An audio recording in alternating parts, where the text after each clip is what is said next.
আগামীর বাংলাদেশ হবে কোরআনের বাংলাদেশ। জামায়াতে ইসলামী ৮ দলের বিজয় চায় না, চায় ১৮ কোটি মানুষের বিজয়, বললেন বাংলাদেশ জামায়াতে ইসলামীর আমির ডাক্তার শফিকুর রহমান।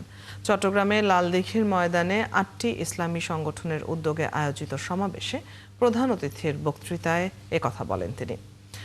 জুলাই জাতীয় সনদ বাস্তবায়ন আদেশ জারি ও উক্ত আদেশের ওপর গণভোট আয়োজন সহ ৫ দফা দাবির এই সমাবেশ খেলাফতে মজলিসের আমির মাওলানা মামুনুল হক সহ অন্যান্য নেতারা বক্তৃতা করেন।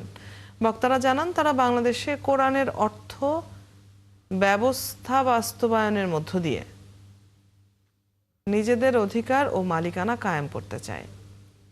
তারা আশা করেন, আগামীতে বাংলাদেশের সাধারণ মানুষের বিজয়ের মাধ্যমে কোরআনের শাসন শুরু হবে। সমাবেশ উপলক্ষে সকাল থেকে চট্টগ্রামের বিভিন্ন উপজেলা সহ আশেপাশের জেলা থেকে নেতাকর্মীরা যোগ দেন।